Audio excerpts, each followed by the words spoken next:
Estudiantes, cordial saludo.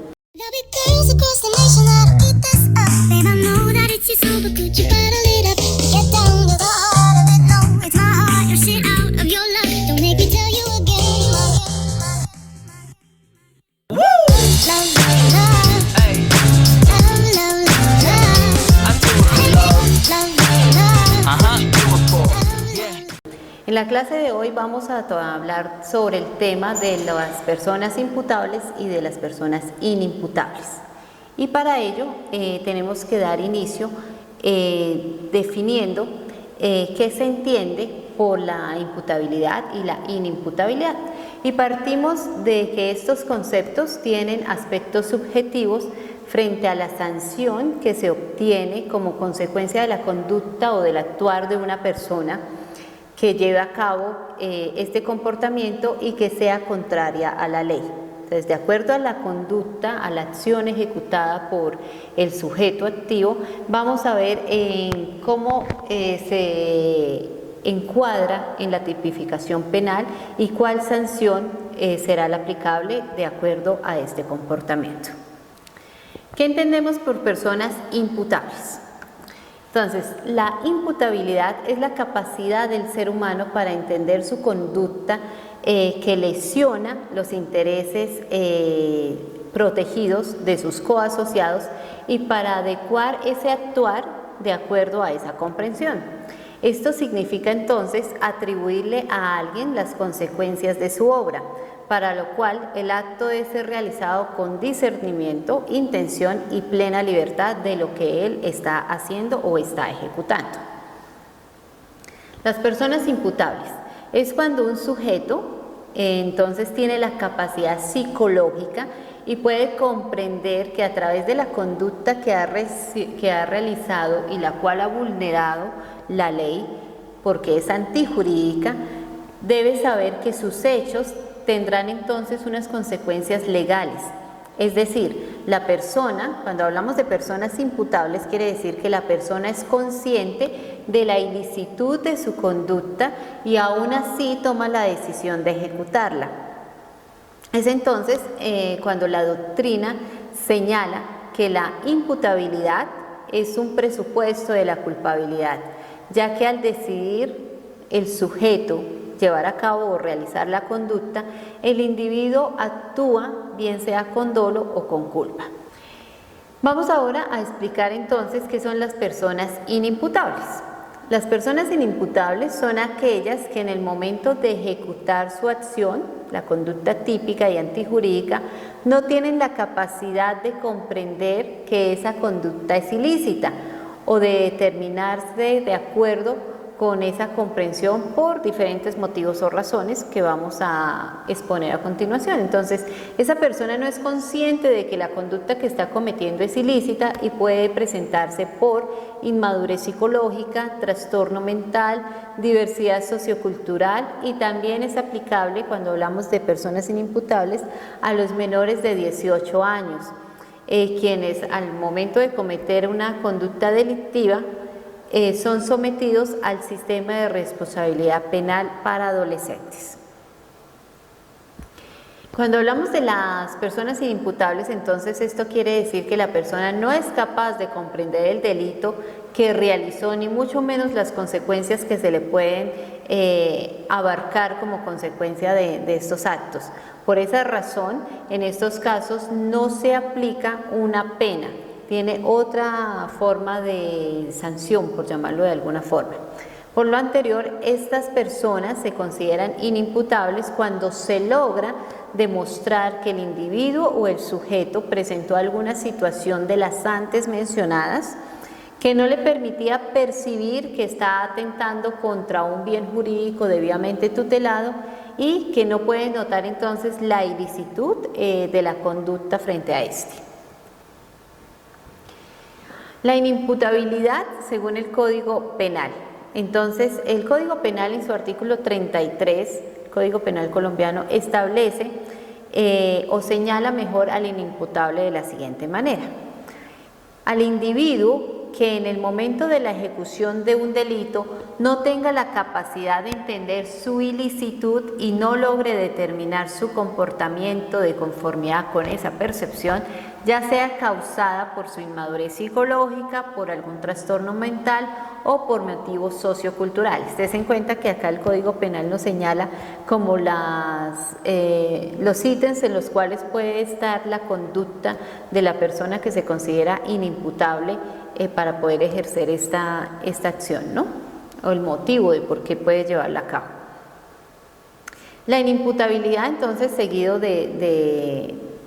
contemplado en el Código Penal, nos dice que respecto a los menores de 18 años, estos no, si bien es cierto, no cuentan con una capacidad jurídica absoluta, pero en la mayoría de los casos no quiere decir que los menores de 18 años tengan un trastorno mental en el momento de materializar el delito. Entonces siempre van a ser juzgados por el sistema de responsabilidad penal para adolescentes.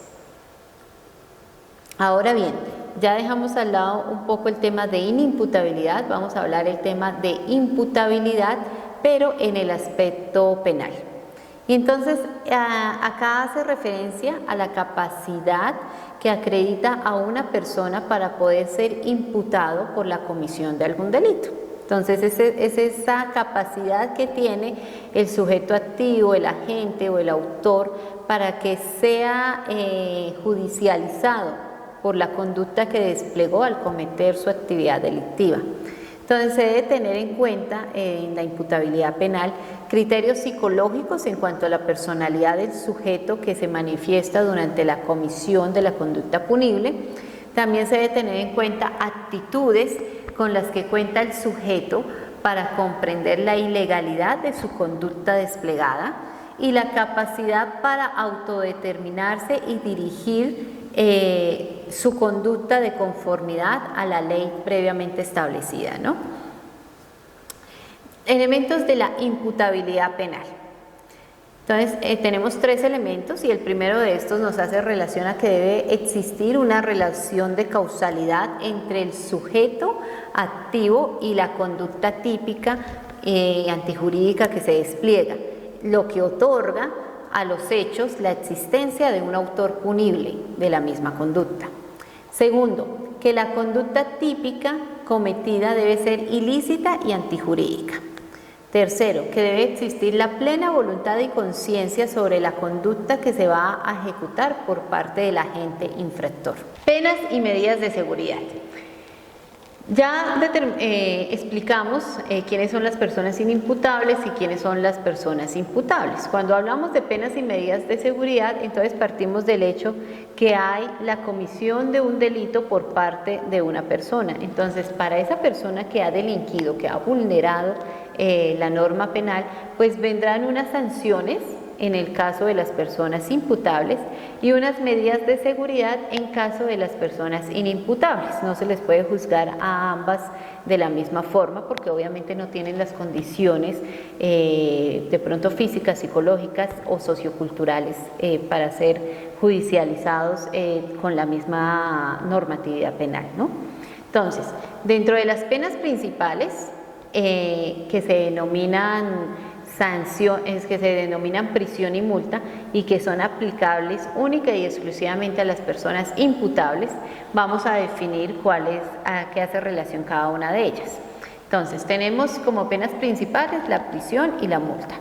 La pena de prisión consiste en recluir a una persona en una cárcel o en un establecimiento intramural para que se le restrinja la libertad y cumpla una condena y que esa condena le lleve a redimir el daño ante la sociedad, ¿no? Ten en cuenta que cuando una persona es condenada y por ende sancionada con una pena de prisión, pues lo que se busca es que en teoría se lleve a cabo una especie de resocialización para que cuando salga se pueda integrar nuevamente a la sociedad. En Colombia, la pena privativa de la libertad no puede exceder de 60 años. Acá no hay cadena perpetua ni hay pena de muerte y la máxima es de 60 años. Dependiendo del delito, la pena puede ser rebajada o atenuada con trabajo, estudio, dentro del sitio de reclusión en el cual se purgue la condena. También en esta primera pena, entonces tenemos la prisión domiciliaria. Entonces entendemos esta figura como la reclusión de una persona, pero en el lugar de vivienda. Esta modalidad es concedida por el juez siempre y cuando se cumplan unos requisitos que los vamos a exponer ahora mismo, y son: primero, que la víctima del delito no sea del mismo grupo familiar de la persona que ha cometido o que se considera como sujeto activo.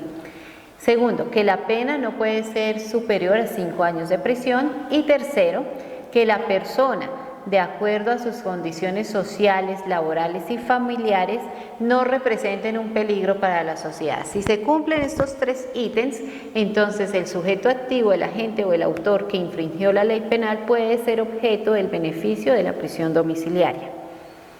Pero esta figura también conlleva a que el recluido lleve a cabo o cumpla mejor con unas ciertas obligaciones, que son: primero, en el caso de cambiar de lugar de residencia, pues debe informarlo a la autoridad competente. Segundo, tener buena conducta durante el tiempo de reclusión de su condena. Tercero, comparecer ante el funcionario competente cada vez que sea requerido por él. Y cuarto, reparar los daños por los delitos cometidos. Si esta persona que ha sido beneficiada con la prisión domiciliaria incumple alguna de estas obligaciones, pues de inmediato va a perder este beneficio de prisión domiciliaria o casa por cárcel, como se conoce en la sociedad más común, ¿no? Seguimos con las penas y tenemos una pena que es considerada como multa. La multa es una pena sustitutiva de prisión, del arresto, pero también puede ser una pena accesoria a la pena de prisión. ¿Y en qué consiste? Hace relación a que consiste en cancelar o pagar una cantidad de dinero impuesta por haber infringido una ley o haber cometido ciertas faltas o delitos. Entonces, des en cuenta que la multa puede operar en un tipo penal donde solamente sea sancionado como multa, pues se le aplicará la multa. En otra puede operar accesoria a la pena de prisión. Bueno, y también existen dentro de estas penas principales, existen unas penas accesorias que son relacionadas para ciertas personas y no solamente es aplicable entonces la pena de prisión, de pronto puede operar la multa, pero aparte de eso también se le puede imponer estas penas accesorias, que son las siguientes. Primero, la inhabilitación para el ejercicio de derechos y funciones públicas. Segundo, la pérdida del empleo o cargo público. Tercero, la inhabilitación del ejercicio, profesión, arte, oficio, industria o comercio. Cuarto, inhabilitación para el ejercicio de la patria potestad, tutela y curaduría. Quinto, la privación del derecho a conducir vehículos automotores y motocicletas. Sexto, la privación de la tenencia o el derecho a tener armas de fuego o de cualquier otra índole, ¿no? El porte de armas. Séptimo, la privación del derecho a residir en determinados lugares o acudir a ellos. Octavo, la prohibición de consumir bebidas alcohólicas o sustancias estupefacientes o psicotrópicas. Y noveno, la expulsión del territorio nacional para los extranjeros. Entonces, todas estas penas que les acabo de mencionar hacen parte de las denominadas penas accesorias, que también el juez las puede imponer en el momento de dar una sentencia condenatoria. Y por último, vamos a hablar de las medidas de seguridad, que como lo dijimos anteriormente en el inicio de la clase, pues las medidas de seguridad se imponen única y exclusivamente a las personas inimputables, que son aquellas que no tienen conciencia de que han cometido un delito, pues por diferentes razones de las cuales ya mencionamos al inicio de la clase. Entonces, tenemos como estas medidas de seguridad, en primer lugar, la internación en establecimiento psiquiátrico o clínica adecuada. En segundo lugar, la internación en casa de estudio o de trabajo. Y en tercer lugar, la libertad vigilada. Con esto damos por terminado nuestro tema en el día de hoy, deseándoles muchas bendiciones y éxitos. Tengan un feliz día.